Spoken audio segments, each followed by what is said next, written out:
There was a former Undersecretary of Defense who was invited to give a speech at a large conference, about 1,000 people.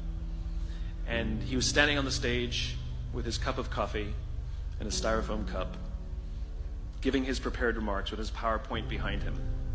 And he took a sip of his coffee and he smiled and he looked down at the coffee. And then he went off script.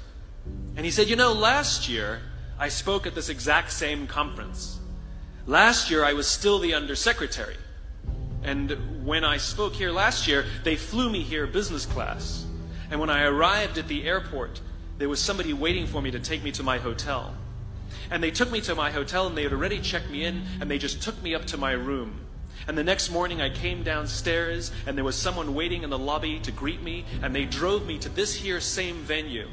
They took me through the back entrance and took me into the green room and handed me a cup of coffee in a beautiful ceramic cup. He says, I'm no longer the Undersecretary. I flew here coach.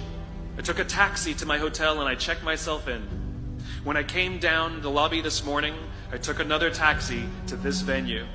I came in the front door and found my way backstage, and when I asked someone, do you have any coffee? He pointed to the coffee machine in the corner, and I poured myself a cup of coffee into this here styrofoam cup.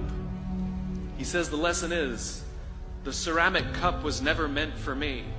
It was meant for the position I held. I deserve a styrofoam cup. Remember this. As you gain fame, as you gain fortune, as you gain position and seniority, people will treat you better. They will hold doors open for you.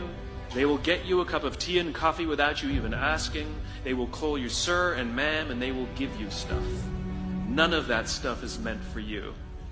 That stuff is meant for the position you hold. It is meant for the level that you have achieved of leader or success or whatever you want to call it. But you will always deserve a styrofoam cup. Remember that. Remember that lesson of humility and gratitude. You can accept all the free stuff. You can accept all the perks. Absolutely, you can enjoy them. But just be grateful for them and know that they're not for you. I remember getting off the Acela.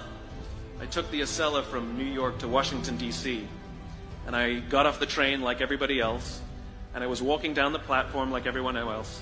And I walked past General Norty Schwartz, who used to be the Chief of Staff of the United States Air Force, the head of the Air Force.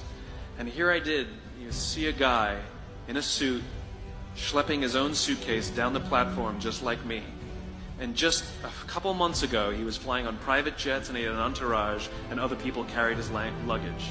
But he no longer held the position. And so now he got to drag his own suitcase.